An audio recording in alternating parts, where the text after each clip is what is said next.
Today we're diving into ESPN's predictions for the WNBA awards. And let's be honest, ESPN has had its fair share of odd takes over the years, like not picking Caitlin Clark for Rookie of the Year. But before we get started, if you're new here, make sure to subscribe. Now, it's the final week of the WNBA regular season, and the MVP race has basically been over for a while. A'ja Wilson has been the clear favorite, with a lot of panel votes going her way. The big question now is whether she'll be a unanimous MVP. Personally, I think she will be, and for good reason. A'ja has had a historic season, breaking the single season scoring record and hitting over 1,000 points. Honestly, I thought she was robbed of the MVP last year, but she's more than making up for it now. The Aces might have had some struggles, but they're still on track to win 26 or 27 games, which is impressive. Teams like the Liberty are great, but they don't have a standout MVP player like A'ja, so no surprise here, she's going to win. Now, let's talk about other potential MVP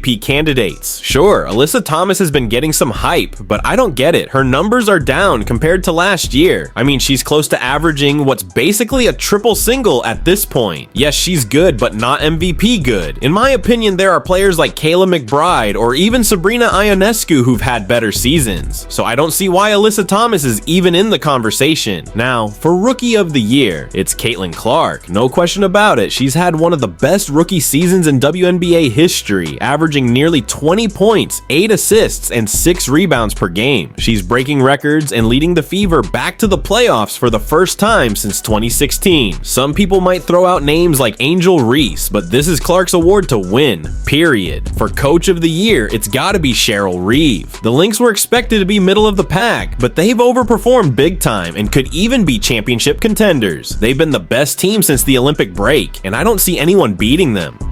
Sure, Sandy Brondello has done great things with the Liberty, but Cheryl Reeve takes the cake this year. On to Defensive Player of the Year, Napheesa Collier deserves it. Her defense has been insane, and while A'ja Wilson is great at shot blocking, Collier is just a better all-around defender. She's locking down multiple positions, and that versatility gives her the edge. Sixth Player of the Year, I'm going with Tiffany Hayes. She's been coming off the bench all year and making a huge impact for the Atlanta Dream. And Most Improved Player has to be Kennedy Carter. She didn't even play last year, and now she's lighting it up. Lastly, for the All-WNBA first team, I agree with Wilson, Collier, Breanna Stewart, Caitlin Clark, and Kayla McBride being there. I'm glad Alyssa Thomas didn't make the cut because her offense just isn't good enough for a top spot. You can't be a liability on offense and expect to make the first team. Clark might not be a defensive star, but her offensive game more than makes up for it. So those are my thoughts, and let me know what you think in the comments. Do you agree with these picks? And as always, don't forget to subscribe for more.